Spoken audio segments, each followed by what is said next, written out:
ಇತ್ತೀಚೆಗೆ ಕೇರಳದಲ್ಲಿ ಆದಂತಹ ಇನ್ಸಿಡೆಂಟ್, ಆ ವಯನಾಡ್ನಲ್ಲಿ ಆದಂತಹ ಘಟನೆ. ಕೆಲವು ವರ್ಷದ ಹಿಂದೆ ಮಾಧವ್ ಗಾಡ್ಗಿಲ್ ಅವರು ಆ ಪ್ರದೇಶದ ಕುರಿತಾಗಿ ಹೇಳಿದ್ರಂತೆ, ಅಲ್ಲಿನ ಭೌಗೋಳಿಕ ಸ್ಟ್ರಕ್ಚರ್ ಜೊತೆಗೆ ಅಲ್ಲಿ ಆಗ್ತಿರುವಂತಹ ಕಾಮಗಾರಿ, ಇಲ್ಲೇನಾದ್ರೂ ನಾವು ಹಸ್ತಕ್ಷೇಪ ಮಾಡೋದಕ್ಕೆ ಹೊರಟ್ರೆ ಅದರ ಪರಿಣಾಮವನ್ನು ಶೀಘ್ರವಾಗಿ ನಾವು ಅನುಭವಿಸ್ತೇವೆ ಅಂತ. ಈ ಘಟನೆ ಆದ ನಂತರದಲ್ಲಿ ಮಾಧ್ಯಮಗಳು ಅದನ್ನ ವರದಿ ಮಾಡ್ತಾ ಇದ್ವು, ಎರಡನ್ನ ಕಂಪೇರ್ ಮಾಡಿ. ಇದರ ವಿಜುವಲ್ ಒಂದ್ ಕಡೆ ತೋರಿಸ್ತಾ ಇತ್ತು, ಮಾಧವ್ ಗಾಡ್ಗಿಲ್ ಅವರು ಹೇಳಿದಂತ ವಿಚಾರ.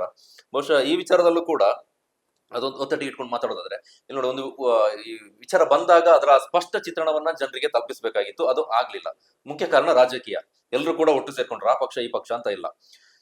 ಇದರ ಜವಾಬ್ದಾರಿಯನ್ನು ಯಾರು ತೆಗೆದುಕೊಳ್ಬೇಕಾಗಿತ್ತು? ಒಂದು ಜನಸಾಮಾನ್ಯರಿಗೆ ಆ ಒಂದು ಕೇಂದ್ರದ ಅಧಿಸೂಚನೆ ಬಂದಂತ ಸಂದರ್ಭದಲ್ಲಿ, ಕರಡು ಅಧಿಸೂಚನೆ ಬಂದ ಸಂದರ್ಭದಲ್ಲಿ ಅಷ್ಟು ಸುಲಭವಾಗಿ ಅರ್ಥ ಆಗೋದಿಲ್ಲ, ಸೂಕ್ಷ್ಮ ವಿಚಾರಗಳೆಲ್ಲ ಇರ್ತವೆ. ಅವುಗಳನ್ನ ಜನರಿಗೆ ಅರ್ಥ ಮೂಡಿಸುವಂತಹ ಪ್ರಯತ್ನವನ್ನ ಯಾರು ಮಾಡ್ಬೇಕಾಗಿತ್ತು? ಈಗ ಕೇರಳದಲ್ಲಿ ನಾವು ಮಾತಾಡೋದಲ್ಲ, ಬಹಳ ದೂರ ಹೋಗ್ಬೇಕಾಗಿಲ್ಲ, ನಮ್ಮ ಪಕ್ಕದ ಕೇರಳ ರಾಜ್ಯನೇ. ಅವ್ರು ಮಾಡಿದಂತ ಕೆಲಸವನ್ನು ನಮ್ಮ ಇಲ್ಲಿ ಯಾಕೆ ಮಾಡ್ಲಿಕ್ಕೆ ಆಗ್ಲಿಲ್ಲ? ಅದನ್ನ ಒಟ್ಟಿಗೆ ಹೇಳುವಂಥದ್ದು, ಆಡಳಿತ ವ್ಯವಸ್ಥೆಗಳು ಯಾವ್ದಾದ್ರು ಯೋಜನೆಗಳನ್ನ ತಂದಾಗ, ಏನೊಂದು ಸದುದ್ದೇಶ ತಂದಾಗ ಜನತೆ ಮುಂದೆ ತೆರೆದಿಡ್ಬೇಕು. ಏನೇನು ವಸ್ತುನಿಷ್ಠವಾದ, ಈಗ ಅಪಪ್ರಚಾರ ಮಾಡ್ಕೊಂಡು ಅದನ್ನ ಬಗ್ಗೆ ತಪ್ಪ ಅಭಿಪ್ರಾಯ ಮೂಡ್ಕೊಂಡು ತಪ್ಪ ಅಭಿಪ್ರಾಯ ಇಟ್ಕೊಂಡು ಚರ್ಚೆ ಮಾಡಿದ್ರೆ ಪ್ರಯೋಜನ ಆಗೋದಿಲ್ಲ. ಈಗ ನಿಮಗೆ ಹೇಳುವಂತ ಇಟ್ಕೊಳ್ಳಿ, ಮನೆ ನೀವು ಸುಣ್ಣ ಹೊಡಿಬಾರ್ದು, ನೀವು ಸುಣ್ಣ ಹೊಡಿಬಾರ್ದು ಅಂತ ಕೇಳೋದಕ್ಕೆ ನೀವು ಹೇಳ್ತೀರಿ ಸುಣ್ಣ ಹೊಡಿಬೇಕು ಅಂತ ಹೇಳ್ತೀರಿ. ಸುಣ್ಣ ಹೊಡಿಬಾರ್ದು ಅಂತ ಯಾರು ಹೇಳ್ತಿರೋದು? ಇಲ್ಲಿ ಯಾರು ಕೇಳಿದವ್ರು ಕೇಳ್ತಿರೋದು, ನಿಮ್ ಮನೆಗೆ ಸುಣ್ಣ ಹೊಡಿಬಾರ್ದು ಅಂತ ನೀವು ಹೇಳಿದ್ರೆ ಸುಣ್ಣ ಹೊಡಿಬೇಕು ಅಂತ ಹೇಳ್ತೀರಿ. ಇಲ್ಲ ತಪ್ಪಾಗುತ್ತೆ ಅಂತ ಹೇಳ್ತೀರಿ. ಇಡೀ ಊರು ಚರ್ಚೆ, ಇಲ್ಲ ಅವ್ರು ಹೇಳ್ತಾರೆ ಸುಣ್ಣ ಹೊಡಿಬೇಕು ಅಂತ ಹೇಳ್ತೀರಿ. ಇಲ್ಲಿ ಸುಣ್ಣ ಹೊಡಿಬಾರ್ದು ಅಂತ ಹೇಳಿರೋದಿಲ್ಲ. ಈಗ ಕೋಳಿ ಸಾಕ್ಬಾರ್ದು, ನನಗೆ ಉಪಕಸಬು, ನಾನು ರೈತ ಇದ್ದೀನಿ, ಕೋಳಿ ಸಾಕ್ಬಾರ್ದು ಅಂತ ಹೇಳ್ತಿದ್ದಾರೆ. ನಿಮ್ಮ ಇಲ್ಲಿ ನನಗೆ ಕೋಳಿ ಮೊಟ್ಟೆ ಮಾರಿ ನಾ ಬದುಕ್ತಿದ್ದೀರಿ, ಬೆಳಿಗ್ಗೆ ಪ್ರತಿದಿನ ಒಂದು ಕೋಳಿ ಚರ್ಚೆ ಮಾಡ್ಕೊಂಡು ಕೂತ್ರೆ ವಿಷಯ ಅನಗತ್ಯವಾದಂತೆ ಕ್ರಿಯೇಟ್ ಆಗುವಂಥದ್ದು. ಈಗ ನಾನು ಹೇಳುವಂಥದ್ದು, ಈ ಕಸ್ತೂರಿ ಮಾಧವ ಗಾಡ್ಗಿಲ್ ಇರ್ಬೋದು, ಕಸ್ತೂರಿ ರಂಗನ್ ಇರ್ಬೋದು, ವರದಿಯ ಪೂರ್ಣ ಬೇಕಾಗಿಲ್ಲ, ಸಾರಾಂಶ ಏನೇನು, ಈಗ ವಸ್ತು ನಾವು ಏನೇನು ಬೇಡ, ಏನೇನು ಬೇಡ ಅಂತ ಹೇಳೋದನ್ನ ತೀರ್ಮಾನ ಮಾಡ್ಬೇಕಾಗಿದೆ. ಏನೇನು ಬೇಡ ಅಂತ ಮಾಡಿದರೆ ಏನಕ್ಕಾಗಿ ಮುಖ್ಯಾಂಶಗಳನ್ನ ತಿಳಿಸುವಂತ ಕೆಲಸಗಳನ್ನ ಮಾಡ್ಬೇಕಾಗಿತ್ತು. ಸ್ಥಳೀಯ ಭಾಷೆಗಳಲ್ಲಿ ಅದನ್ನ ಜನಕ್ಕೆ ರೀಚ್ ಆಗ್ಬೇಕಿತ್ತು. ಇದೇನಾಗುತ್ತೆ ಅಂತ ಹೇಳಿದ್ರೆ, ಅಪಪ್ರಚಾರ ಮಾಡುವವರು ಮುಂಚೆ ನಿಂತು ಬಿಡ್ತಾರೆ.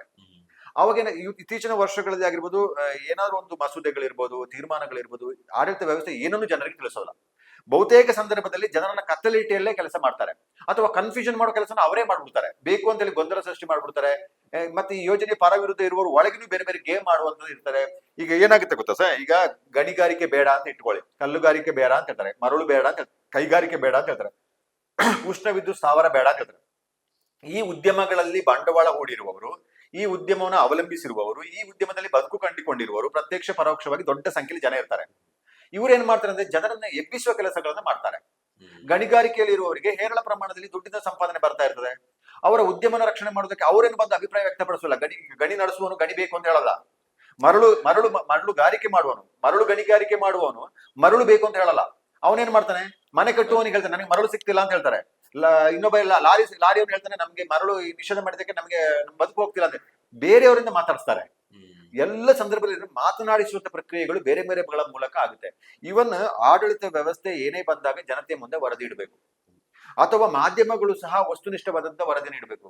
ಈ ಮಾಧ್ಯಮಗಳಿಗೂ ಸಹ ಯಾಕೆ ಸಾಧ್ಯ ಆಗಲ್ಲ ಅಂದ್ರೆ, ಬೇರೆ ಬೇರೆ ಶಕ್ತಿಗಳು ಮೇಲೆ ಪ್ರಭಾವ ಬೀರುತ್ತೆ, ಒತ್ತಡ ಬೀರುತ್ತೆ, ಅಥವಾ ಅವ್ರನ್ನೇ ಜನವಿರೋಧಿ ಅಂತ ಬಿಂಬಿಸುವ ಪ್ರಯತ್ನ ಮಾಡ್ತಾರೆ. ಬಹುತೇಕ ಸಂದರ್ಭದಲ್ಲಿ ಏನಾಗುತ್ತೆ ಅಂದ್ರೆ, ಸಮೂಹ ಸನ್ನಿಹಿತರಾಗುತ್ತೆ. ಹೆಚ್ಚು ಕಡೆ ಯಾರು ಅಭಿಪ್ರಾಯನ ವ್ಯಕ್ತಪಡಿಸ್ತಾ ಇರ್ತಾರೆ ಅದಕ್ಕೆ ವಾಲ್ಕೊಳ್ತಾರೆ. ಅದ್ರಲ್ಲಿ ಸರಿ ತಪ್ಪುಗಳ ಅಂತ ಹೇಳಿ ವಿಮರ್ಶೆ ಮಾಡಕ್ಕೆ ಹೋಗೋದಿಲ್ಲ. ವಸ್ತುನಿಷ್ಠವಾಗಿ ನೀವು ಯೋಚನೆ ಮಾಡಿದ್ರೆ ಎಲ್ಲದಕ್ಕೂ ಪರಿಹಾರಗಳಿದೆ, ಎಲ್ಲವೂ ಒಂದು ಯೋಗ್ಯ ರೀತಿಯಲ್ಲಿ ತೆಗೆದುಕೊಂಡು ಹೋಗೋದಕ್ಕೆ ಸಾಧ್ಯ ಆಗುತ್ತೆ. ಅದನ್ನೇ ಕೇರಳದವರು ಬಹಳ ಬುದ್ಧಿವಂತಿಕೆಯಿಂದ ಏನು ಕಡಿಮೆ ಮಾಡ್ಕೊಳ್ಳೋ ಬಳಗೆ ಗಮನ ಹರಿಸಿದ್ರು. ಸಾರಾಸಗಟವಾಗಿ ವರದಿ ಬೇಡ ಅಂತ ಹೇಳಿ ನಮ್ಮ ಕರ್ನಾಟಕ ತರ ನಡ್ಕೊಳ್ಳಿಲ್ಲ. ಇವತ್ತು ಅದರ ಪರಿಣಾಮ 20,000 ಚದರ ಕಿಲೋಮೀಟರ್ ಇವತ್ತು ಕರ್ನಾಟಕದ ರಾಜ್ಯದೊಳಗೆ ಸೇರ್ಪಡೆ ಆಗಿದೆ. ಅತಿ ಹೆಚ್ಚು ಜಾಗ ಪಶ್ಚಿಮ ಘಟ್ಟದ ಇವತ್ತು ಇಕೋ ಸೆನ್ಸಿಟಿವ್ ಝೋನ್ ಆಗ್ತಿರೋದು ಕರ್ನಾಟಕದ್ದು.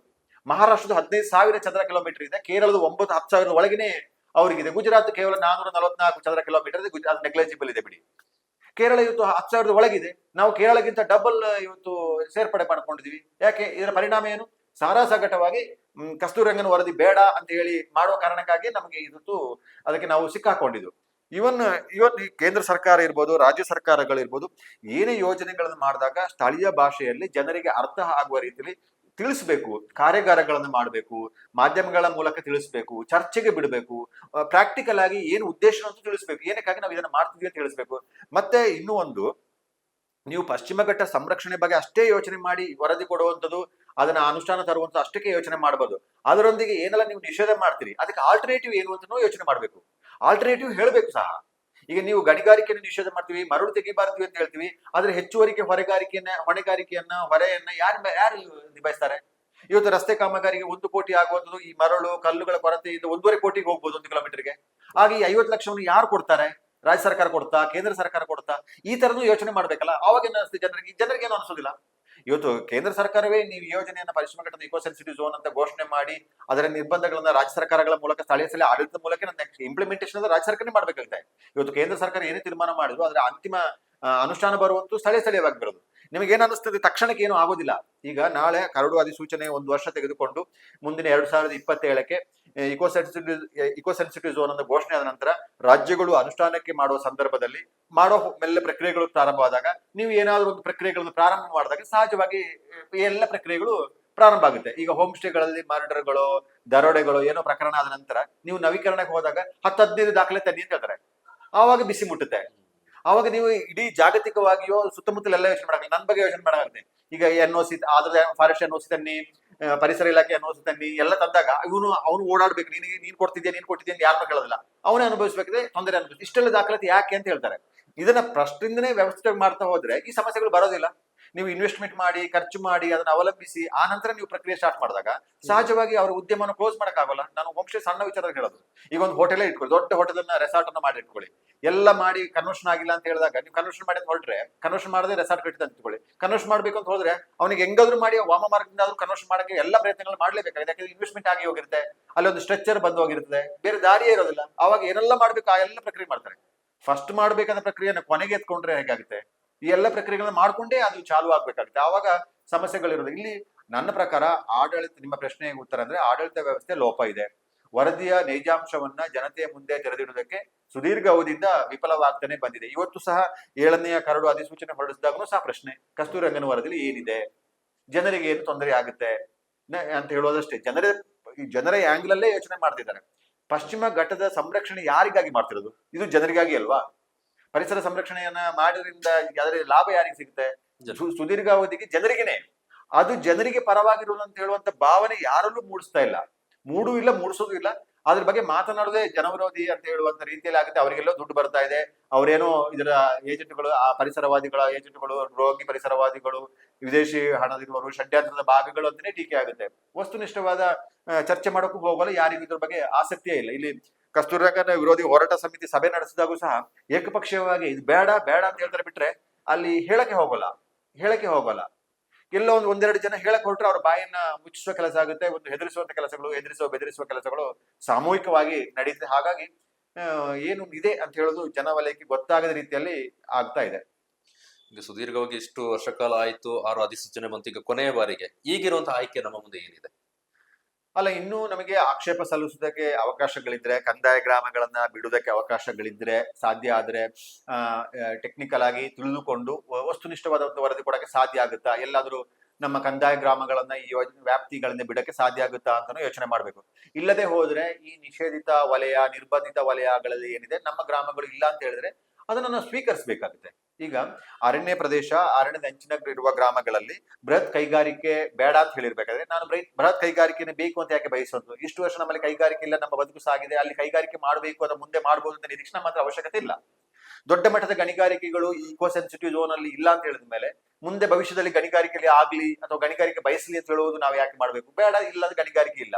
ಅಥವಾ ಮರಳು ಗಣಿಗಾರಿಕೆ ದೊಡ್ಡ ಪ್ರಮಾಣದಲ್ಲಿ ನಮ್ಮ ಊರಲ್ಲಿ ನಡೀತಾ ಇಲ್ಲ, ನಮ್ಗೆ ಅದರ ಅವಶ್ಯಕತೆ ಇಲ್ಲ ಅಂತ ಆದಾಗ ಸಹಜವಾಗಿ ನಾವು ಆ ಮರಳು ಗಣಿಗಾರಿಕೆಯನ್ನು ಯಾಕೆ ಬೆಂಬಲಿಸಬೇಕಾಗುತ್ತೆ? ಅಥವಾ ನಾವು ಮರಳು ತೆಗಿತಾ ಇದ್ರೆ ಸಹ ಲೀಗಲಿ ಆಗಿ ತೆಗಿತಿಲ್ಲ, ಕದ್ದು ಮುಚ್ಚೆ ತೆಗಿತಿದ್ದಾರೆ ಈಗಲೂ ಸಹ. ಅಧಿಕೃತವಾಗಿ ಮರಳು ತೆಗೆಯುವಂತ ಪ್ರದೇಶ ಅಲ್ಲದಿರುವಾಗ ಮತ್ತೆ ಕದ್ದು ಮುಚ್ಚಿ ದಂಧೆಗಳಿಗೆ ನಾವು ಯಾಕೆ ಆಸ್ಪತ್ರೆ? ಆ ಮರಳಿಗಾಗಿ ಕೊಲೆಗಳು ನಡೀತಾ ಇದೆ, ಸಂಬಂಧಗಳು ಹಾಳಾಗ್ತಿದೆ, ದಂಧೆಗಳು ನಡೀತಾ ಇದೆ, ಮಾಫಿಯಾ ಆಗಿ ಪರಿವರ್ತನೆ ಆಗಿದೆ. ಅದನ್ನ ಯಾಕೆ ನಮಗೆ ಸಪೋರ್ಟ್ ಮಾಡ್ಬೇಕಾಗ್ತದೆ?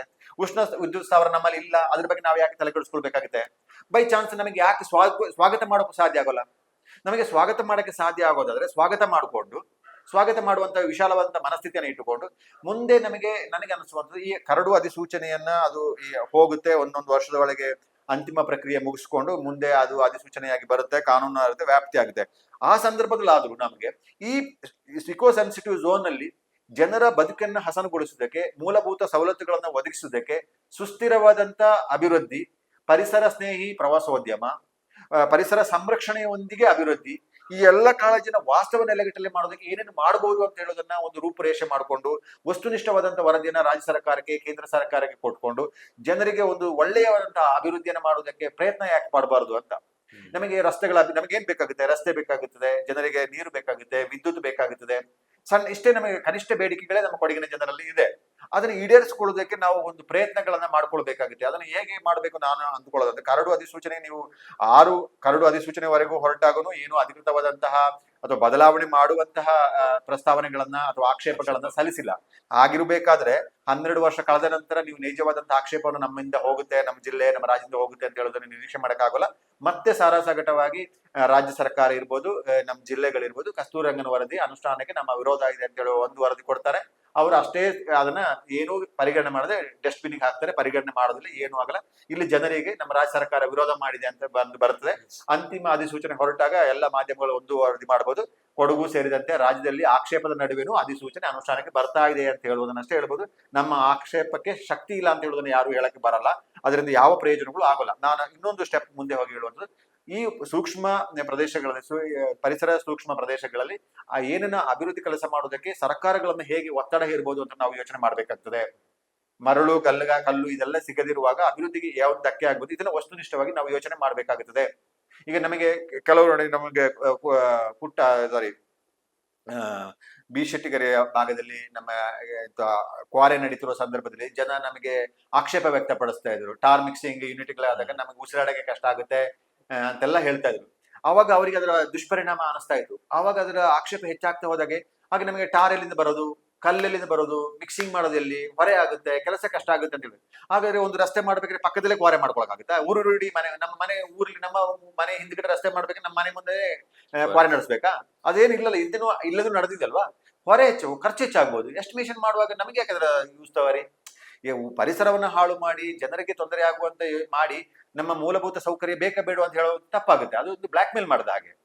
ನಿಮ್ಮ ರಸ್ತೆ ಆಗ್ಬೇಕು ಅಂದ್ರೆ ನಿಮ್ಮ ಮನೆ ಮುಂದೆ ಕ್ವಾರೆ ಇರಬೇಕು, ಅದನ್ನ ನೀವು ಟಾರ್ ಯೂನಿಟ್ ಘಟಕ ಇರಬೇಕು, ನಿಮ್ಗೆ ಉಸಿರಾಟ ತೊಂದರೆ ಆದ್ರೂ ಪರವಾಗಿಲ್ಲ, ನಿಮ್ಮ ಆರೋಗ್ಯ ಹಾಳಾದ್ರೂ ಪರವಾಗಿಲ್ಲ ಅಂತ ಹೇಳುವಂತ ಇದಿದೆಯಲ್ಲ, ಅದು ಒಳ್ಳೆ ಬೆಳವಣಿಗೆಗಳಲ್ಲ. ಅದನ್ನ ಸಮರ್ಥನೆ ಮಾಡೋಕ್ಕೂ ಸಾಧ್ಯ ಆಗೋದಿಲ್ಲ.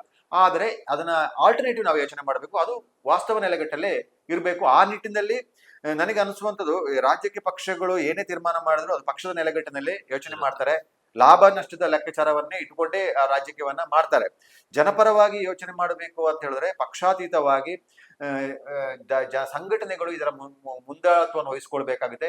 ವಿಚಾರಗಳ ಬಗ್ಗೆ ಚರ್ಚೆ ಮಾಡ್ಬೇಕಾಗುತ್ತೆ. ತಿಳಿದವರು ವಿಚಾರವನ್ನ ಜನತೆಯ ಚರ್ಚೆಗೆ ಇಡಬೇಕಾಗುತ್ತೆ. ಏನೇನು ಮಾಡ್ಬೇಕು ಅಂತ ಹೇಳೋದನ್ನ ಜನರ ಮುಂದೆ ಇಟ್ಟುಕೊಳ್ಳು ಚರ್ಚೆಯನ್ನ ಮಾಡುವಂತ ಅವಕಾಶಗಳನ್ನ ಬಳಸ್ಕೊಳ್ಬೇಕಾಗುತ್ತೆ. ಅಂತಿಮ ಪ್ರಯತ್ನವಾಗಿ ನನಗೆ ಅನ್ಸೋದು, ಕೇರಳ ಮಾದರಿಯನ್ನ ತೆಗೆದುಕೊಂಡು ಇಲ್ಲಿಯ ಕೆಲವರು ಪ್ರಮುಖರು ಕೇರಳಕ್ಕೆ ಹೋಗಿ ಅಲ್ಲಿಯ ವರದಿಗಳನ್ನ, ಅಲ್ಲಿ ಏನು ಬದಲಾವಣೆಗಳಾಗಿದೆ, ಅವ್ರೇನು ಕ್ರಮವನ್ನ ತೆಗೆದುಕೊಂಡು ಅಂತ ಹೇಳಿ ತ್ವರಿತವಾಗಿ ತಿಳಿದುಕೊಂಡು ಅದನ್ನ ನಮ್ಮ ರಾಜ್ಯದೊಳಗೆ ಅಥವಾ ನಮ್ಮ ಜಿಲ್ಲೆಯೊಳಗೆ ಅನುಷ್ಠಾನ ಮಾಡಕ್ಕೆ ಸಾಧ್ಯ ಆಗುತ್ತಾ?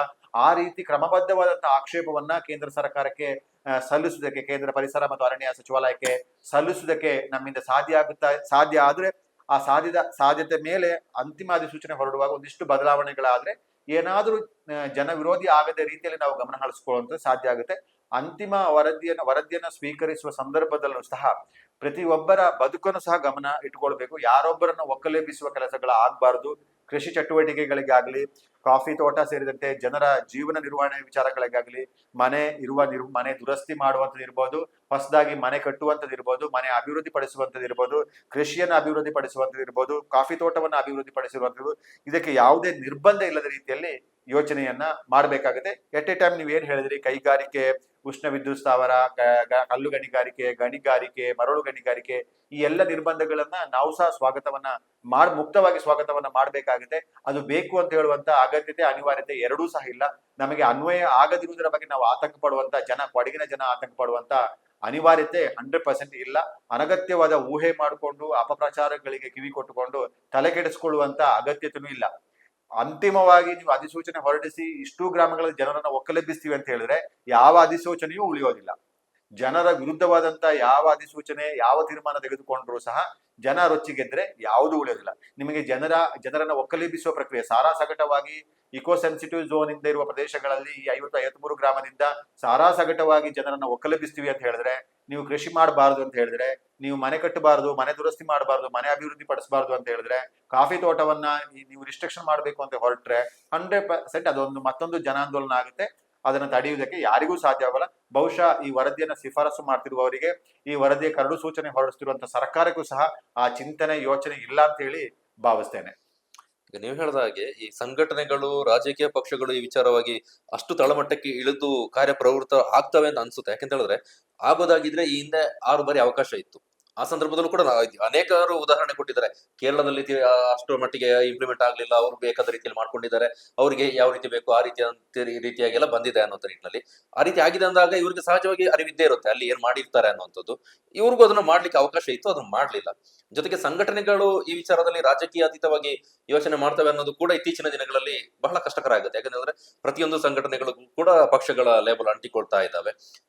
ಅದರ ಆಚೆಗೆ ಈ ಮುಂದಿನ ದಿನಗಳಲ್ಲಿ ಒಂದು ವೇಳೆ ಈಗ ನೀವು ಹೇಳಿದ ಹಾಗೆ ಜನರ ಆಕ್ರೋಶ ಇತ್ಯಾದಿ ಇತ್ಯಾದಿ ಅದೊಂದು ಪಕ್ಕಕ್ಕಿಟ್ಟು ನೋಡೋದಾದ್ರೆ, ಈ ಈ ಈ ಸಂದರ್ಭದಲ್ಲಿ ರಾಜಕೀಯ ಇದುವರೆಗೂ ಕೂಡ ಯಾರು ಸ್ಟೇಟ್ಮೆಂಟ್ ಅನ್ನ ಕೊಡ್ಲಿಲ್ಲ, ರಾಜಕೀಯವಾಗಿ ಆಗ್ಲಿ ಅಥವಾ ಸಂಘಟನಾತ್ಮಕವಾಗಿ ಅಷ್ಟಾಗಿ ಮುನ್ನೆಲೆಗೆ ಬರಲಿಲ್ಲ. ಒಂದಷ್ಟು ಮಾಧ್ಯಮಗಳಲ್ಲಿ ವರದಿ ಆಗ್ತಾ ಇದಾವೆ, ಪತ್ರಿಕೆಗಳಲ್ಲಿ ಬರ್ತಾ ಇದಾವೆ. ಇವರ ಈ ಧ್ವನಿ ಅಡಗಿರೋದಕ್ಕೆ ಕಾರಣ, ಜೊತೆಗೆ ಮುಂದಕ್ಕೆ ಇದು ಧ್ವನಿ ಸೌಂಡ್ ಮಾಡ್ಬೋದಾ?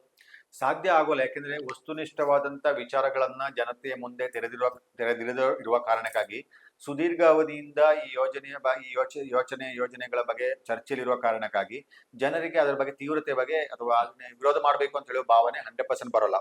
ಬಿಜೆಪಿ ಕಾಂಗ್ರೆಸ್ ಎರಡೂ ಪಕ್ಷದ ಕೇಂದ್ರ ಸರ್ಕಾರಗಳು ಈ ಪ್ರಸ್ತಾವನೆ ಮುಂದೆ ಇರುವ ಕಾರಣಕ್ಕಾಗಿ ಇನ್ನೊಂದು ಯಾರು ಜನರನ್ನ ಎಬ್ಬಿಸಕ್ಕೆ ಸಾಧ್ಯ ಆಗೋದಿಲ್ಲ. ಈ ಹಿಂದೆ ವಸ್ತುನಿಷ್ಠವಾಗಿ ನೀವು ಜನರಿಗೆ ಯೋಜನೆ ತಿಳಿಸಕ್ಕೆ ಪ್ರಯತ್ನ ಪಡೆದಿರೋ ಕಾರಣಕ್ಕಾಗಿ ಈಗ ನೀವು ಏನೇ ಹೇಳಿದ್ರು ಅದನ್ನ ಯಾರು ಸ್ವೀಕರಿಸ ಮಾಡಕ್ಕೆ ಕಾರಣ ಆಗಿಲ್ಲ. ಬಹುಶಃ ಈ ಹಿಂದೆ ಕಸ್ತೂರಿ ರಂಗನ್ ವರದಿಯ ಕರಡು ಅಧಿಸೂಚನೆಗಳಿಗೆ ಇದ್ದ ಸಂದರ್ಭದಲ್ಲಿ ಬಂದಂತ ಆಕ್ಷೇಪಗಳು ಈ ಬಾರಿ ವ್ಯಕ್ತವಾಗ್ತಾ ಇಲ್ಲ. ಅಂದ್ರೆ ಒಂದೋ ಸುಸ್ತಾಗಿ ಹೋಗಿದೆ, ಅದು ಏನಾದ್ರು ಆಗ್ಲಿ ಅಂತ ಹೇಳುವಂತಹ ಮನಸ್ಥಿತಿಯಲ್ಲಿ ಇದ್ದಾಗೆ ಕಾಣ್ತಾ ಇದೆ. ಅದು ಬಹುಶಃ ಇನ್ನು ಜನಾಭಿಪ್ರಾಯ ಮೂಡಿಸಕ್ಕೂ ಸಾಧ್ಯ ಆಗೋದಿಲ್ಲ. ನೀವು ಎಲ್ಲ ಪ್ರಯತ್ನಗಳು ಜನರ ಭಾವನೆಗೆ ಪೂರಕವಾಗಿ ನಡೆದಿರುವ ಕಾರಣಕ್ಕೆ ಭಾವನೆಯನ್ನು ಕೆರಳಿಸುವ ಕೆಲಸಗಳನ್ನ ಆಗಿತ್ತೇ ವಿನಃ ಕಸ್ತೂರಿ ರಂಗನ್ ವರದಿಯನ್ನು ಮುಂದಿಟ್ಟುಕೊಂಡು ಬೇರೆ ರೀತಿಯ ಅಭಿಪ್ರಾಯನ ಮೂಡಿಸುವ ಪ್ರಯತ್ನ ನಡೀತೇ ಬಿಟ್ರೆ ವಸ್ತುನಿಷ್ಠವಾಗಿ ಆಗದಿರೋ ಕಾರಣಕ್ಕೆ ಇದು ಬಹುಶಃ ಇನ್ನೇನು ಹೆಚ್ಚು ಬದಲಾವಣೆಗಳು ಆಗೋದಿಲ್ಲ. ಯಾಕೆಂದ್ರೆ ತಕ್ಷಣ ಏನೋ ಮಾಡಿದ್ರೆ ನಿಮಗೆ ಏನೋ ಆಗುತ್ತೆ, ಏನೋ ಮಾಡ್ಬಿಡ್ತಾರೆ ಅಂತ ಆಗುತ್ತೆ. 2010ರಿಂದ 2026ಕ್ಕೆ ನಾವಿದ್ದೀವಿ. 16 ವರ್ಷಗಳು ಇದು ಕಳೆದು ಹೋಗಿದೆ. ಅಂದ್ರೆ ಪ್ರಾರಂಭಿಕ ಹಂತದಲ್ಲಿದ್ದ ಗಾಡ್ಗಿಲ್ ವರದಿ ಬಂದಾಗಿದ್ದಂತ ತೀವ್ರತೆ 100% ನಾವು ಇವಾಗ ನಿರೀಕ್ಷೆ ಮಾಡಕ್ಕೆ ಸಾಧ್ಯ ಆಗೋದಿಲ್ಲ. 1, 2, 3 ಈ ಕರಡು ಅಧಿಸೂಚನೆಗಳು ಬಂದಾಗ ಸಹಜವಾಗಿ ಇರುವಂತಹ ಆಕ್ಷೇಪಗಳು ಈಗ 7ನೇ ಮತ್ತು ಅಂತಿಮ ಕರಡು ಅಧಿಸೂಚನೆ ಬಂದಾಗ ಸಹಜವಾಗಿ ಇರಕ್ಕೆ ಚಾನ್ಸಸ್ ಇಲ್ಲ. ಮತ್ತೆ ದೊಡ್ಡ ಬದಲಾವಣೆ ಆಗುವುದಕ್ಕೂ ಸಾಧ್ಯತೆಗಳಿರೋಲ್ಲ. ನಿಮಗೆ ಏನೇ ಬದಲಾವಣೆ ಮಾಡಬೇಕಾದ್ರೆ ಈ ಹಿಂದಿನ ವರ್ಷಗಳಲ್ಲಿ ಮಾಡೋದಕ್ಕೆ ಅವಕಾಶಗಳಿತ್ತು. ಅಥವಾ ಇದನ್ನ ಇನಿಷಿಯೇಟಿವ್ ತೆಗೆದುಕೊಂಡು ಇದೊಂದು ವಸ್ತುನಿಷ್ಠವಾಗಿ ಈಗ ನಾನು ಹೇಳಿದಲ್ಲ, ಕೇರಳಕ್ಕೆ ಹೋಗಿ ಕೇರಳದ ವರದಿಯನ್ನ ಅಲ್ಲಿ ಏನ್ ಮಾಡಿದಾರೆ ತೆಗೆದುಕೊಂಡು ಹೋಗುವಂತ ಆಸಕ್ತಿಗಳಿರೋದಿಲ್ಲ. ಯಾರು ಮಾಡ್ಬೇಕು ಅಂತ ಹೇಳುವಂತ ಬೈ ಚಾನ್ಸ್ ಏನಾದ್ರೂ ಒಂದು ಅವಕಾಶಗಳಿದ್ರೆ, ಈಗ ಕರ್ನಾಟಕದ ಮುಖ್ಯಮಂತ್ರಿ ಬದಲಾವಣೆ ಆಗಿರುವ ಕಾರಣಕ್ಕಾಗಿ ಮಾನ್ಯ DK ಶಿವಕುಮಾರ್ ಏನಾದ್ರು ಆಸಕ್ತಿ ವಹಿಸಿದ್ರೆ, ಕೇರಳದಲ್ಲೂ ಕಾಂಗ್ರೆಸ್ ಸರ್ಕಾರವೇ ಇದೆ, ಕರ್ನಾಟಕದಲ್ಲೂ ಕಾಂಗ್ರೆಸ್ ಸರ್ಕಾರ ಇದೆ. ಕೇರಳದ ಮಾದರಿ ಏನಾಗಿದೆ ಅಂತ ಹೇಳೋದನ್ನ ನಮ್ಮ ಮುಖ್ಯಮಂತ್ರಿ ಆ ರಾಜ್ಯದ ಮುಖ್ಯಮಂತ್ರಿಯೊಂದಿಗೆ ಮಾತನಾಡಿ ಆ ಉನ್ನತ ಮಟ್ಟದ ಚರ್ಚೆ ಮಾಡಿಕೊಂಡು ಆ ಉನ್ನತ ಮಟ್ಟದ ಯೋಚನೆ ಬಂದ್ರೆ ಅದ್ರೆ ಪ್ರಯೋಜನ ಆಗುತ್ತೆ. ಇವನ್ನ ನಾನು ಹೇಳಕ್ಕೆ ಇಷ್ಟಪಡುವಂತ ರಾಜ್ಯ ಸರ್ಕಾರವೂ ಸಹ ಸಗಟವಾಗಿ ಕಸ್ತೂರಿ ರಂಗನ್ ವರದಿಯನ್ನ ಇಂಪ್ಲಿಮೆಂಟ್ ಮಾಡಬೇಡಿ ಅಂತ ಹೇಳುವ ಆಕ್ಷೇಪ ಕೊಡುವ ಬದಲು ಮಾರಕವಾಗಿರುವಂತಹ ಅಂಶಗಳನ್ನು ತೆಗೆಯುವುದಕ್ಕೆ ಹೇಗೆ ಸಾಧ್ಯ ಆಗುತ್ತೆ ಅಂತ ಹೇಳೋದ್ ಬಗ್ಗೆ ಯೋಚನೆ ಮಾಡಿಕೊಂಡು ಅದನ್ನ ಇಂಪ್ಲಿಮೆಂಟ್ ಮಾಡೋಕೆ ಹೊರಡಬೇಕು, ಅಥವಾ ತಿದ್ದುಪಡಿ ಮಾಡೋದಕ್ಕೆ, ಅಥವಾ ಏನು 7ನೇ ಅಧಿಸೂಚನೆ ಕರಡು ಅಧಿಸೂಚನೆ ಅದಕ್ಕೆ ಆಕ್ಷೇಪ ಸಲ್ಲಿಸುವ ಪ್ರಯತ್ನವನ್ನ ವಸ್ತುನಿಷ್ಠವಾಗಿ ಮಾಡಬೇಕು. ಕರ್ನಾಟಕ ಭಾಗದ ಪಶ್ಚಿಮ ಘಟ್ಟ ಪ್ರದೇಶಗಳಲ್ಲಿ ಎಲ್ಲೆಲ್ಲಿ ಕೈಗಾರಿಕೆಗಳಿದೆ, ಉಷ್ಣ ವಿದ್ಯುತ್ ಸ್ಥಾವರಗಳಿದೆ, ಗಣಿಗಾರಿಕೆ ನಡೆಯುವ ಪ್ರದೇಶ ಇದೆ, ಕಲ್ಲು ಗಣಿಗಾರಿಕೆ ನಡೀತಿದೆ, ಮರಳು ತೆಗೆದಿದೆ, ಇದರ ಅಂಕಿಅಂಶವನ್ನು ಮುಖ್ಯಮಂತ್ರಿಗಳು ತೆಗೆದುಕೊಳ್ಬೇಕು. ಆ ನಂತರ ಕೇರಳ ಮಾದರಿಯನ್ನು ಇಟ್ಟುಕೊಳ್ಬೇಕು. ಏನು ಈಗ ವರದಿಯ ಯೋಜನೆಯಲ್ಲಿದೆ, ಹೊಸ ಯೋಜನೆಗಳಿಗೆಲ್ಲ ಇದಕ್ಕೆ ಅವಕಾಶ ಇಲ್ಲ ಅಂತ ಹೇಳಿದ್ದಾರೆ. ಇರುವ ಯೋಜನೆಗಳು ಇಷ್ಟು ಕಾಲಮಿತಿಯ ಒಳಗೆ ಅದರ ಅನುಮತಿಯ ಅವಧಿ ಮುಗ್ದ ನಂತರ ಸ್ಥಗಿತಗೊಳಿಸಬೇಕು ಅಂತ ಹೇಳಿದ್ದಾರೆ. ಅದನ್ನ ಸರ್ಕಾರವು ವಸ್ತುನಿಷ್ಠವಾಗಿ ಅಧ್ಯಯನ ನಡೆಸುವಂತ ಕೆಲಸವನ್ನ ಮಾಡಬೇಕಾಗಿದೆ. ಈ ಎಲ್ಲವನ್ನ ಸ್ಥಗಿತಗೊಳಿಸುವುದರಿಂದ ರಾಜ್ಯದ ಅಭಿವೃದ್ಧಿಗೆ ಆಗುವಂತ ಧಕ್ಕೆಗಳೇನಿರುತ್ತೆ ಪ್ರಾಕ್ಟಿಕಲ್ ಆಗಿ ಹೇಳ್ಬೇಕಾಗುತ್ತೆ. ನಾವು ಇಲ್ಲೊಂದು ಉಷ್ಣ ವಿದ್ಯುತ್ ಸ್ಥಾವರವನ್ನ ಇದೆ, ಆ ಉಷ್ಣ ವಿದ್ಯುತ್ ಸ್ಥಾವರ ಮುಚ್ಚಿದರೆ ಅದರಿಂದ ಏನು ಪರಿಣಾಮ ಆಗುತ್ತೆ, ಅಥವಾ ಅದನ್ನ ನಾವು ಆಲ್ಟರ್ನೇಟಿವ್ ಮಾಡ್ಬೇಕು, ಅದನ್ನ ಸ್ಥಳಾಂತರ ಮಾಡಿ ಇನ್ನೊಂದು ಪ್ರದೇಶಗಳಲ್ಲಿ ಮಾಡಬೇಕು ಅಂತ ಹೇಳಿ ಹೊರಟ್ರೆ ಅದಕ್ಕೆ ಬೇಕಾದ ಅನುದಾನ ಏನಾಗುತ್ತೆ, ಇದೆಲ್ಲವನ್ನ ಒಂದು ಸಮಗ್ರ ಚಿತ್ರಣವನ್ನು ಇಟ್ಟುಕೊಂಡು ಕೇಂದ್ರ ಸರ್ಕಾರಕ್ಕೆ ಗಮನ ಸೆಳೆಯುವಂತ ಕೆಲಸಗಳನ್ನ ಮಾಡಬೇಕು. ಅಥವಾ ಕೇಂದ್ರ ಪರಿಸರ ಮತ್ತು ಅರಣ್ಯ ಸಚಿವರನ್ನ ಭೇಟಿ ಮಾಡಿ, ಪ್ರಧಾನಿಯನ್ನ ಭೇಟಿ ಮಾಡಿ, ಗೃಹ ಸಚಿವರನ್ನ ಭೇಟಿ ಮಾಡಿ, ಇವರೊಂದಿಗೆ ಭೇಟಿ ಮಾಡಿ ಇದನ್ನ ವಾಸ್ತವ ನೆಲೆಗಿಟ್ಟದ್ದು ಇದನ್ನು ಚರ್ಚೆ ಮಾಡುವುದರೊಂದಿಗೆ ಎಟ್ ಎ ಟೈಮ್ ನಿಯಮಬದ್ಧವಾಗಿ ಆಕ್ಷೇಪ ಸಲ್ಲಿಸುವುದು ಒಂದು ಭಾಗ. ಇದರಿಂದ ಇಕೋ ಸೆನ್ಸಿಟಿವ್ ಝೋನ್ ಇಂದ ರಾಜ್ಯಕ್ಕೆ ಆಗುವಂತ ವ್ಯತಿರಿಕ್ತ ಪರಿಣಾಮಗಳ ಬಗ್ಗೆ ಕೇಂದ್ರ ಸರ್ಕಾರವನ್ನ ನಡೆಸುತ್ತಿರುವಂತ ಪ್ರಧಾನಿ, ಗೃಹ ಸಚಿವರು ಇಂಥವರಿಗೆ ಅವರಿಗೆ ಗಮನ ಸೆಳೆದು ಚರ್ಚಿಸಿ ಮುಂದೆ ಅಂತಿಮ ಅಧಿಸೂಚನೆ ಹೊರಡುವ ಸಂದರ್ಭದಲ್ಲಿ ನಾವು ಅನುದಾನವನ್ನು ಪಡ್ಕೊಳ್ಳೋಕೆ ಪ್ರಾಕ್ಟಿಕಲ್ ಆಗಿ ಪ್ರಯತ್ನವನ್ನ ಮಾಡಬೇಕು. ಅದನ್ನ ಯಾವುದೇ ರಾಜಕೀಯ ಪಕ್ಷಗಳಿಂದ ನಿರೀಕ್ಷೆ ಮಾಡಕ್ಕೆ ಸಾಧ್ಯ ಆಗಲ್ಲ. ಎರಡೂ ರಾಜ್ಯಗಳಲ್ಲಿ ಒಂದೇ ಸರ್ಕಾರ ಇರುವ ಕಾರಣಕ್ಕಾಗಿ, ಮೂಲದಲ್ಲಿ ಕಾಂಗ್ರೆಸ್ಸೇ ಇದನ್ನ ರೂಪಿಸಿರುವ ಕಾರಣಕ್ಕಾಗಿ ಅದು ಅನುಷ್ಠಾನ ಆಗುವಂತೂ ಖಚಿತ. ನೀವೇನು ಅಂತಿಮ ಅಧಿಸೂಚನೆ ಹೊರಡೋದಂತೂ ಖಚಿತ. ಏನು ಪೂರ್ಣ ಪ್ರಮಾಣದಲ್ಲಿ ಪಶ್ಚಿಮ ಘಟ್ಟ ಇತ್ತು, ಅದು 37% ಬಂದಿದೆ. ಕನಿಷ್ಠ ಪಕ್ಷ ಒಂದು 30% ಅಂತೂ ಆಗೋದು 100%. ಕೊನೆಗೆ ಒಂದು 7% ಬಿಟ್ರು ಅಥವಾ ಒಂದು 15% ಬಿಟ್ರು, ನನಗೆ ಒಂದು 25% ಪಶ್ಚಿಮ ಘಟ್ಟ ಪ್ರದೇಶವನ್ನ ಸೂಕ್ಷ್ಮ ಪರಿಸರ ವಲಯ ಅಂತ ಹೇಳಿ ಘೋಷಣೆ ಮಾಡೋದಂತೂ ನಿಶ್ಚಿತ. ಇಕೋ ಸೆನ್ಸಿಟಿವ್ ಝೋನ್ ಅನ್ನ ಪೂರ್ಣ ಪ್ರಮಾಣದಲ್ಲಿ ರದ್ದುಪಡಿಸುವಂತ ಪ್ರಯತ್ನಗಳು ಸಾಧ್ಯನೇ ಆಗೋದಿಲ್ಲ. ಹಾಗಿರ್ಬೇಕಾದ್ರೆ ರಾಜ್ಯ ಸರ್ಕಾರ ತನ್ನ ಆಕ್ಷೇಪವನ್ನು ಒನ್ ವರ್ಡ್ ಅಲ್ಲಿ ಹೇಳುವ ಬದಲು ಒಂದಿಷ್ಟು ಸಮಗ್ರವಾದಂತ ವರದಿಯನ್ನ ತಕ್ಷಣವನ್ನ ಸಿದ್ಧಪಡಿಸುವಂತ ಕೆಲಸವನ್ನ ರಾಜ್ಯ ಸರ್ಕಾರವೇ ಮುಂದೆ ನಿಂತುಕೊಂಡು ಮಾಡಬೇಕು. ಎರಡೂ ರಾಜ್ಯ ಸರ್ಕಾರ, ಕೇರಳ ಸರ್ಕಾರವನ್ನ ಅವರು ಮಾಡಿರುವುದನ್ನ ಪ್ರಾಕ್ಟಿಕಲ್ ಆಗಿ ತಿಳಿದುಕೊಂಡು ಆ ಕೆಲಸವನ್ನ ನಮ್ಮ ರಾಜ್ಯದಲ್ಲಿ ಮಾಡುವಂಥದ್ದು ಆಗ್ಬಹುದು. ಈಗ ಕೈಗಾರಿಕೆಗಳಿರ್ಬೋದು, ಉಷ್ಣ ವಿದ್ಯುತ್ ಸ್ಥಾವರ ಇರ್ಬೋದು, ಗಣಿಗಾರಿಕೆಗಳು, ಇದು ದೊಡ್ಡ ಮಟ್ಟದಲ್ಲಿ ತೀವ್ರತೆ ಕರ್ನಾಟಕದೊಳಗಿಲ್ಲ. ಬೇರೆ ಜಿಲ್ಲೆಗಳಲ್ಲಿ ಇರುವಂತಹ ಚಾನ್ಸಸ್ಗಳಿರುತ್ತೆ. ಅಲ್ಲಿ ಎಲ್ಲ ಘಟಕಗಳು, ಯೋಜನೆಗಳು, ಉದ್ಯಮಗಳು ಇರುವಂತಹ ಸಾಧ್ಯತೆಗಳಿರುತ್ತೆ. ಅದನ್ನ ಆಲ್ಟರ್ನೇಟಿವ್ ಮಾಡೋದಕ್ಕೆ ಏನ್ ಮಾಡಬೇಕು, ಆ ಕಡೆ ಯೋಚನೆ ಮಾಡುವಂತ ಕೆಲಸಗಳನ್ನ ಮಾಡಬೇಕು. ಅಥವಾ ಹಠ ತೊಟ್ಟು ನಾವು ನಡೆಸ್ತೀವಿ, ಪಶ್ಚಿಮ ಘಟ್ಟಕ್ಕೆ ಪರಿಸರ ಸಂರಕ್ಷಣೆ, ಪಶ್ಚಿಮ ಘಟ್ಟವನ್ನು ಸಂರಕ್ಷಣೆ ಮಾಡಬೇಕು ಅಂತ ಹೊರಟಾಗ ಪಶ್ಚಿಮ ಘಟ್ಟಕ್ಕೆ ಆಘಾತಕಾರಿಯಾಗಿರುವಂತಹ ಈ ಎಲ್ಲ ಉದ್ಯಮವನ್ನ ಮುನ್ನಡೆಸ್ತೀನಿ ಅಂತ ಹೊರಟ್ರೆ ಸಹಜವಾಗಿ ಅದಕ್ಕೆ ಮಾನ್ಯತೆಗಳು ಇರೋದಿಲ್ಲ. ನೀವು ಸಮರ್ಥನೆ ಮಾಡಿದ್ರೆ, ಸ್ವೀಕಾರಾರ್ಹ ಆಕ್ಷೇಪವನ್ನು ಸಲ್ಲಿಸದೆ ಹೋದ್ರೆ ಅದನ್ನ ಇಂಪ್ಲಿಮೆಂಟ್ ಮಾಡೋದಕ್ಕೆ ಸಾಧ್ಯನೇ ಆಗೋದಿಲ್ಲ. ಈ ಎಲ್ಲ ಯೋಜನೆಗಳು, ಉದ್ಯಮಗಳು ಕ್ರಮೇಣ ಒಂದಲ್ಲ ಒಂದ್ ದಿನ ಹೋಗುತ್ತೆ. ನಾನು ಹಿಂದೆ ಸಾಕಷ್ಟು ಬಾರಿ ಚರ್ಚೆ ಮಾಡುವಾಗ ಬೇರೆ ಬೇರೆ ವಿಚಾರಗಳ ಚರ್ಚೆ ಮಾಡುವಾಗ ಹೇಳ್ತಿದೆ. ಈಗ ರಾಷ್ಟ್ರೀಯ ನಾಗರಹೊಳೆ ರಾಷ್ಟ್ರೀಯ ಉದ್ಯಾನದ ಒಳಗೆ ಅರಣ್ಯ ಪ್ರದೇಶದಲ್ಲಿರುವ ಜನರನ್ನ ಸುರಕ್ಷಿತ ಒಳ್ಳೆಯ ಪ್ರದೇಶಕ್ಕೆ, ಕಂದಾಯ ಗ್ರಾಮಗಳಿಗೆ ಸ್ಥಳಾಂತರ ಮಾಡ್ಬೇಕು. ಅದನ್ನ ನಾನು ಒಳ್ಳೆಯ ಪದದಲ್ಲಿ ಹೇಳ್ತೀನಿ. ಇದನ್ನ ರಾಜಕಾರಣಿಗಳಿಗೆ ಒಕ್ಕಲೆಬ್ಬಿಸಬಾರದು ಅಂತ ಹೇಳ್ತಾರೆ. ಆ ತರದ ಪದಗಳಿಗೆ ಹೋಗ್ಬಾರ್ದು. ಈಗ ನಾವು ಆದಿ ಕಾಲಗಳಲ್ಲಿ ಮಾನವರು ಪ್ರಾಣಿಗಳು ಒಟ್ಟಿಗೆ ಇದ್ವಿ, ಬದುಕೊಂಡ್ವಿ. ಹಾಗೆ ನಾವು ಆದಿ ಕಾಲಕ್ಕೆ ಹೋಗಕ್ಕೆ ಸಾಧ್ಯ ಆಗೋದಿಲ್ಲ. ಮನುಷ್ಯ ಪ್ರಾಣಿ ಒಟ್ಟಿಗೆ ಬದುಕೋದಿಕ್ಕೆ ಸಾಧ್ಯತೆ ಆಗೋದೇ ಇಲ್ಲ. ಮನುಷ್ಯನ ಇತಿಮಿತಿಗಳು ಬದಲಾಗಿದೆ, ಅವನ ಆಯ್ಕೆಗಳು ಬದಲಾಗಿದೆ, ಜೀವನ ಕ್ರಮಗಳು ಬದಲಾಗಿದೆ. ಹಿಂದೆ ಇದ್ರು ಅಂತ ಹೇಳಿ ಇವಾಗ ಇರೋಕ್ಕೆ ಸಾಧ್ಯ ಆಗೋದಿಲ್ಲ. ಈಗ ಅರಣ್ಯ ಪ್ರದೇಶದ ಒಳಗೆ ಇರುತ್ತಿರೋ ಜನರನ್ನ ನೀವು ಎಷ್ಟು ವರ್ಷಗಳ ಕಾಲ ಮುಂದುವರಿಸ್ತೀರಿ? ಅವರಿಗೆ ಮೂಲಭೂತ ಸವಲತ್ತು ಕೊಡಕ್ಕೆ ಹೇಗೆ ಸಾಧ್ಯ ಆಗುತ್ತೆ? ಒಂದು ಅರಣ್ಯದಂಚಿನಲ್ಲಿ ಅರುವ ಗ್ರಾಮಗಳಿಗೆ ಅವರ ಸ್ಥಳಾಂತರ ಬೇಕು, ಅಥವಾ ಒನ್ ಟೈಮ್ ಸೆಟಲ್ಮೆಂಟ್ಗೆ ಅರಣ್ಯ ಪ್ರದೇಶದ ಒಂದಿಷ್ಟು ಎಕರೆಗಳನ್ನು ಗುರುತಿಸಿ ಅವರಿಗೆ ಒಂದು ಕಂದಾಯ ಗ್ರಾಮವನ್ನು ಘೋಷಣೆ ಮಾಡಿ ಒಂದು ಅಂತಿಮ ನಿರ್ಧಾರವನ್ನು ತೆಗೆದುಕೊಳ್ಳಬೇಕು. ಪೂರ್ಣ ಪ್ರಮಾಣದಲ್ಲಿ ಅರಣ್ಯ ಪ್ರದೇಶದಲ್ಲಿರುವವರನ್ನ ಜನರನ್ನ ಹೊರಗೆ ತಂದು ಅವರ ಬದುಕನ್ನು ರೂಪಿಸುವ ಕೆಲಸವನ್ನ ಆಡಳಿತ ವ್ಯವಸ್ಥೆ ಮಾಡಬೇಕು. ಇದನ್ನ ಬೇರೆ ಬೇರೆ ಕಾರಣ ಇಟ್ಟುಕೊಂಡು ಇನ್ನೇನು ಹೇಳಿ ಮತ್ತೆ ಅದನ್ನ ಸಮಸ್ಯೆಗಳಾಗಿ ಮುಂದುವರಿಸಿಕೊಂಡು ಹೋಗೋ ಪ್ರಕ್ರಿಯೆಗಳನ್ನ ಮಾಡಬಹುದು. ಅಥವಾ ಅರಣ್ಯ ಪ್ರದೇಶದಲ್ಲಿ ಮಧ್ಯದಲ್ಲಿರುವವರಿಗೆ ಸ್ಥಳಾಂತರವೂ ಮಾಡೋದಿಲ್ಲ, ಅವರಿಗೆ ಮೂಲಭೂತ ಸವಲತ್ತು ಕೊಡೋದ, ಅದು ಹೋಗ್ತಾ ಮತ್ತೆ ಇಡೀ ಅರಣ್ಯಕ್ಕೆ ವ್ಯಾಪಿಸುವಂತ ಅಪಾಯ ಸಹ ಇರ್ತದೆ. ಅದ್ರ ಬಗ್ಗೆನೂ ಸಹ ಯೋಚನೆ ಮಾಡುವಂತ ಕೆಲಸಗಳನ್ನ ಮಾಡಬೇಕಾಗುತ್ತೆ. ಜನಜೀವನಕ್ಕೆ ಧಕ್ಕೆಯಾಗುವ ಯೋಜನೆಗಳನ್ನ ತರುವುದಕ್ಕೆ ಯಾವ ಸರ್ಕಾರಗಳು ಯೋಚನೆ ಮಾಡಬಹುದು. ಮತ್ತೆ ಬಹುತೇಕ ಸರ್ಕಾರಗಳ ಅಥವಾ ಆಳ್ವಿಕೆ ನಡೆಸುವವರ ಉದ್ದೇಶ ಹಿತಾಸಕ್ತಿಯೇ ಇರುತ್ತೆ. ನಾವು ಏನೇ ಕಾನೂನುಗಳು ಮಾಡಿದ್ರೆ, ಜನಪ್ರತಿನಿಧಿಗೆ ಏನೇ ವ್ಯವಸ್ಥೆಗಳಿದ್ರು ಸಹ ಜನರ ಹಿತಾಸಕ್ತಿಗಾಗಿ ನಾವು ಬಯಸುವಂಥದ್ದು. ಅದು ಜನವಿರೋಧವಾಗಿರುವಂತ ಕೆಲಸಗಳನ್ನ ಯಾರೂ ಮಾಡಬಾರ್ದು. ಜನರ ಹಿತವನ್ನ ಗಮನದಲ್ಲಿ ಇಟ್ಟುಕೊಂಡೇ ಮಾಡಬೇಕು. ಆದ್ರೆ ಸರ್ಕಾರಗಳು, ಆಡಳಿತ ವ್ಯವಸ್ಥೆ ಏನೇ ಯೋಜನೆಗಳನ್ನು ಮಾಡಿದಾಗ ಜನರಿಗೆ ತಿಳಿಸುವಂತ ಕೆಲಸಗಳನ್ನ ಮಾಡಬೇಕು. ತಕ್ಷಣ ಒಂದು ಬಂದಾಗ ನಮ್ಮ ಬದುಕಿಗೆ ಏನೋ ಸಂಚಕಾರ ಆಗುತ್ತೆ ಅಂತ ಆತಂಕ ಸಹಜವಾಗಿ ಬರುತ್ತೆ. ಅದನ್ನ ಮನವರಿಕೆ ಮಾಡುವ ಕೆಲಸಗಳನ್ನ ಮಾಡ್ಕೊಳ್ಬೇಕು. ಏನೋ ಅಂದ್ರೆ ಅನಿವಾರ್ಯ ಇದ್ದಾಗ ಆಲ್ಟರ್ನೇಟಿವ್ ವ್ಯವಸ್ಥೆಗಳನ್ನ ಮಾಡ್ಬೇಕು. ಎಲ್ಲ ಈಗ ಯೋಜನೆಗಳನ್ನ ಮಾಡಿದಾಗ ಎಷ್ಟೋ ಜನರನ್ನ ಸ್ಥಳಾಂತರ ಮಾಡಿದ್ದಾರೆ. ಈಗ ಅಣೆಕಟ್ಟುಗಳನ್ನ ಕಟ್ಟುವಾಗ ಎಷ್ಟೋ ಜನರನ್ನ ಸ್ಥಳಾಂತರ ಮಾಡಿದ್ದಾರೆ. ಆದ್ರೆ 50 ವರ್ಷ 60 ವರ್ಷನೂ ಅವರಿಗೆ ಆಲ್ಟರ್ನೇಟಿವ್ ಕೊಟ್ಟ ಭರವಸೆ ಈಡೇರಿಸೋದಿರೋಲ್ಲ. ಅದು ತಪ್ಪಾಗುತ್ತೆ. ಯಾರೋ ಸಫರ್ ಆಗ್ಬಾರ್ದಲ್ಲ. ಏನೋ 4,000 ಜನಕ್ಕೆ, 1,00,000 ಜನಕ್ಕೆ ಲಾಭ ಆಗುತ್ತೆ, 100 ಜನ ಅನುಭವಿಸಿದ್ರೆ ಅಂತ ಆ 100 ಜನರ ಬದುಕನ್ನ ಹಾಳು ಮಾಡಬಾರ್ದಲ್ಲ. 100 ಇರ್ಬೋದು, 10 ಇರ್ಬೋದು, 1 ಇರ್ಬೋದು, 1,00,000 ಜನಕ್ಕೆ ಲಾಭ ಆಗುತ್ತೆ ಅಂತ ಹೇಳಿ ಯಾರ ಬದುಕನ್ನು ಹಾಳು ಮಾಡಬಾರ್ದು. ಆಲ್ಟರ್ನೇಟಿವ್ ವ್ಯವಸ್ಥೆ ಅಷ್ಟು ಚೆನ್ನಾಗಿ ಮಾಡಿರ್ಬೇಕು. ಅವರು ಅದನ್ನ ಸ್ವೀಕಾರ ಆಗಿರ್ಬೇಕು. ನಾನು ಒಂದು ವ್ಯವಸ್ಥೆಗಾಗಿ, ಬದಲಾವಣೆಗಾಗಿ ಒಪ್ಕೊಳ್ತೀನಿ ಅಂತ ಹೇಳಿದಾಗ ನನ್ನ ಬದುಕು ಹಾಳಾಯ್ತು ಅಂತ ಅನಿಸ್ಲೇಬಾರ್ದು, ಯಾವ ಕಾರಣಕ್ಕೂ ಅನಿಸಬಾರ್ದು. ಅದಕ್ಕೆ ಪೂರಕವಾಗಿಯೇ ನಡೆದುಕೊಳ್ಬೇಕು. ನೀವು ಏನೇ ಯೋಜನೆಗಳನ್ನ ಮಾಡಿದಾಗ ಅದು ಸಮರ್ಥನೀಯವಾಗಿರ್ಬೇಕು. ಆಲ್ಟರ್ನೇಟಿವ್ ಬಗ್ಗೆನೂ ಅಷ್ಟೇ ಯೋಚನೆಯನ್ನ ಮಾಡ್ಬೇಕಾಗುತ್ತದೆ. ಈಗ ಒಂದು ರಾಜ್ಯ ಸರ್ಕಾರ ಈ ಬಗ್ಗೆ ಧ್ವನಿ ಎತ್ತಬೇಕು ಅಂತ ಹೇಳಿದ್ರೆ ವಾಲಂಟಿಯರ್ ಆಗಿ ಅಂತೂ ಮಾಡ್ಲಿಕ್ಕೆ ಸಾಧ್ಯ ಇಲ್ಲ, ಸ್ವಯಂ ಪ್ರೇರಿತವಾಗಿ ಅಂತೂ ಮಾಡೋದಿಲ್ಲ. ಅದಾಗಬೇಕು ಅಂತ ಹೇಳಿದ್ರೆ ಯಾವ್ದೆಲ್ಲ ಪ್ರದೇಶಗಳಿದ್ದಾವೆ ಆ ಭಾಗದ ಜನಪ್ರತಿನಿಧಿಗಳು ಜೊತೆಗೆ ಜನರು ಅಥವಾ ಸಂಘಟನೆಗಳವರ ಆಗ್ರಹ ಇದ್ದಾಗ ಮಾತ್ರ ಸರ್ಕಾರ ಒಂದಷ್ಟು ಇಂಟ್ರೆಸ್ಟ್ ತೋರಿಸಲಿಕ್ಕೆ ಸಾಧ್ಯ. ಆ ನಿಟ್ಟಿನಲ್ಲಿ ಮಾಡಬಹುದು. ಈಗ ಈ ಪಶ್ಚಿಮ ಘಟ್ಟ ಪ್ರದೇಶ ವ್ಯಾಪ್ತಿಯಲ್ಲಿರುವ ಜಿಲ್ಲೆಯ ಉಸ್ತುವಾರಿ ಸಚಿವರುಗಳಿರ್ಬೋದು, ಶಾಸಕರುಗಳಿರ್ಬೋದು, ರಾಜಕೀಯ ಪಕ್ಷದ ಮುಖಂಡರುಗಳಿರ್ಬೋದು, ಇವರೆಲ್ಲರೂ ಸೇರಿ ಒಂದು ಒತ್ತಡವನ್ನ ಮುಖ್ಯಮಂತ್ರಿ ಮೇಲೆ ಹೇರುವಂತ ಕೆಲಸಗಳನ್ನ ಇನ್ನಾದ್ರೂ ಮಾಡ್ಬೇಕು. ಇವರು ಜನರನ್ನ ದಾರಿ ತಪ್ಪಿಸುವ ಪ್ರಯತ್ನಗಳಿಗೆ ಯಾರು ಕೈ ಹಾಕಬಾರ್ದು. ಅದರಿಂದ ಏನು ಪ್ರಯೋಜನಗಳಿಲ್ಲ, ಏನು ಫಲ ಕೊಟ್ಟಿಲ್ಲ, ಯಾವ ಕಾಲಕ್ಕೂ ಕೊಡಲ್ಲ. ಅವೆಲ್ಲವೂ ತಾತ್ಕಾಲಿಕಗಳು. ದೀರ್ಘಾವಧಿಗೆ ಇಂಥ ಜನರನ್ನ ದಾರಿ ತಪ್ಪಿಸುವಂತ ಯಾವ ಪ್ರಯತ್ನಗಳು ಸಫಲ ಆಗುವುದೇ ಇಲ್ಲ. 1 ಸಲ 2 ಸಲ ಅಥವಾ 1 ವರ್ಷ 2 ವರ್ಷ 5 ವರ್ಷ ನಡೀಬಹುದು, ನಂತರ ಅದು ನಿರಂತರವಾಗಿ ನಡೆಯಕ್ಕೆ ಸಾಧ್ಯನೇ ಆಗೋದಿಲ್ಲ. ಆ ಪ್ರಯತ್ನಗಳನ್ನ ಯಾರಾದ್ರೂ ಒಬ್ರು ಮಾಡ್ಲಿ, ಅಥವಾ ನಮ್ಮ ರಾಜ್ಯದ ಈಗ ಸಚಿವ ಸ್ಥಾನದ ಸಂಪೂರ್ಣ ವಿಸ್ತರಣೆ ಆಗಿದೆ, ಅದಕ್ಕೆ ಖಾತೆಗಳನ್ನ ಕೊಟ್ಟಿಲ್ಲ, ಇನ್ನೂ ಖಾತೆ ಕೊಟ್ಟ ನಂತರ 6ನೇ ಸಚಿವರೇ ಯಾರು ನೇತೃತ್ವವನ್ನು ವಹಿಸ್ತಾರೆ ಅವರಾದ್ರೂ ಈ ಪಶ್ಚಿಮ ಘಟ್ಟ ವ್ಯಾಪ್ತಿಯ ಜಿಲ್ಲೆಯ ಜನಪ್ರತಿನಿಧಿಗಳನ್ನ ನಿಯೋಗವನ್ನ ಕರೆದುಕೊಂಡು ಮುಖ್ಯಮಂತ್ರಿಯೊಟ್ಟಿಗೆ ಒಂದು ಸಭೆಯನ್ನ ನಡೆಸಿ ಏನು ಆಕ್ಷೇಪವನ್ನ, ವಸ್ತುನಿಷ್ಠವಾದಂತಹ ಆಕ್ಷೇಪವನ್ನ, ಜನ ಸ್ನೇಹಿಯಾದ ಆಕ್ಷೇಪವನ್ನ, ಕೇಂದ್ರ ಸರ್ಕಾರ ಪರಿಗಣಿಸಬಹುದಾದಂತಹ ಆಕ್ಷೇಪಗಳನ್ನ ಸಲ್ಲಿಸುವ ಕೆಲಸವನ್ನ ಮಾಡಿದಿ.